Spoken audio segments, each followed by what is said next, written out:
बुरे लोगों का संग अगर आप करोगे तो आपके चरित्र का पतन होगा ही, और न सिर्फ चरित्र का पतन होगा अपितु अनेक योनियों में दुख भी भोगना पड़ेगा।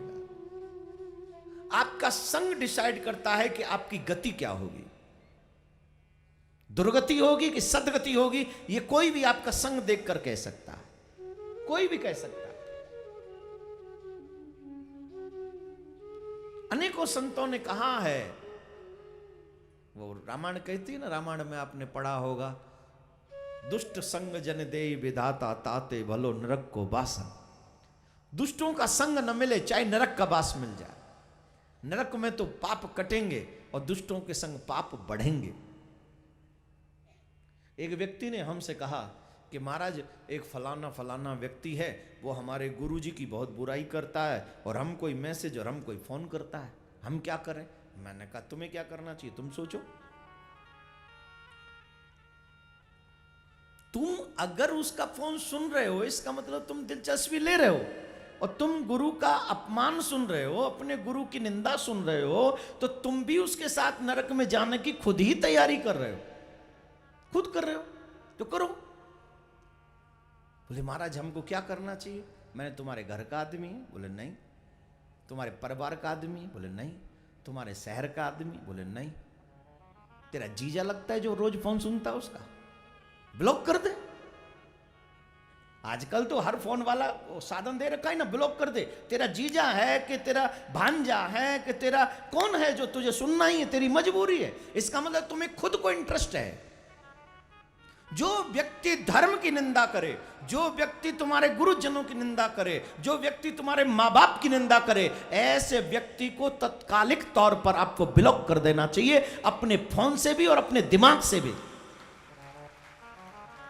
दोनों तरीके से ब्लॉक करो उसे। यह प्रण होना चाहिए आपका कि इस व्यक्ति से मैं मिलूंगा ही नहीं। और अगर आप ऐसा नहीं कर रहे हैं इसका मतलब आप खुद इंटरेस्ट ले रहे हैं, और आप इंटरेस्ट ले रहे हैं तो ले लीजिए, क्योंकि हमारी रामायण ऐसा कहती है, हरि हर निंदा सुनय जे काना, लगई पाप गौ घात समान। माँ बाप की निंदा करना और सुनना दोनों ही पाप है। धर्म की निंदा सुनना और करना दोनों ही पाप है। गुरु की निंदा करना और सुनना दोनों ही पाप है। बोले कितना बड़ा पाप है। बोले गौ की हत्या के बराबर पाप लगता है। बोलो राधे राधे। किसके बराबर, जोर से बोलिए, किसके बराबर। और हमें तो बड़े चटकारे लेने, जब कोई हमारे धर्म से जुड़े हुए लोगों की बुराई करे, अच्छा ऐसा हुआ कब, ओ हम तो पहले नहीं जाते इसलिए तो जाते ही नहीं इनके यहाँ। ऐसी ऐसी बुराई करे। और कोई बड़ाई करे धर्म के कारण, अरे वहां गए थे फलाना ऐसा था, अरे रुक जाओ कुछ दिन बाद पता चलेगा, सब ऐसे ही होते हैं, है ना। बड़ाई प्रशंसा सहन नहीं होती, और बुराई में आप आनंद लेते हो, तो नरक जाने के द्वार किसने खोले, किसने खोले। आप सबको मेरी सलाह है, जो व्यक्ति धर्म की निंदा करता हो, माँ बाप की निंदा करता हो, गुरुजनों की निंदा करता हो, अगर आपको इतनी भी अपनी चिंता है तो ऐसे दुष्ट लोगों का न तो फोन सुनिए, न मैसेज पढ़िए, तुरंत ब्लॉक करिए, न ऐसे लोगों से बात करिए। क्यों, ऐसे लोगों से बात करोगे तो तुम्हें अधर्मी बनने पर मजबूर होना पड़ेगा। एक दिन तो अधर्मी होगे ही। तो आपको क्या करना है, सत्संग करना है। और एक बहुत प्यारा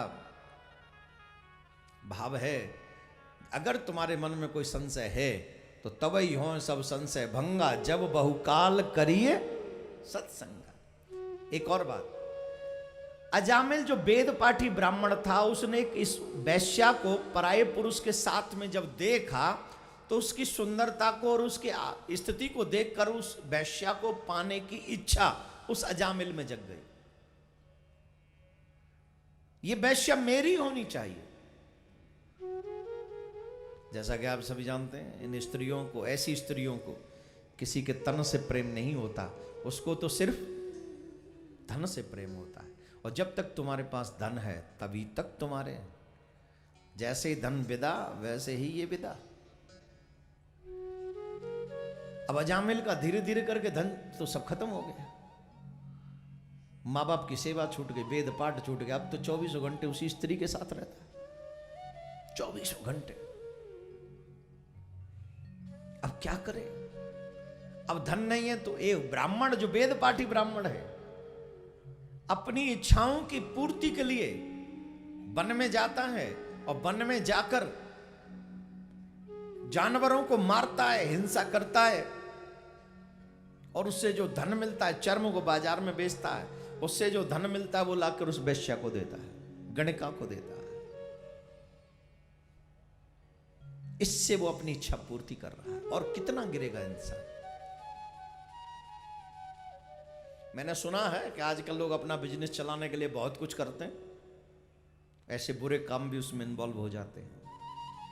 ऐसी सफलता से तो अच्छा है लाख गुना वो निष्फलता जिसमें मैं और मेरे घर वाले आराम से 2 वक्त की रोटी खाते हों, चाहे बड़े बंगले ना हों, लेकिन नींद चैन की आती है।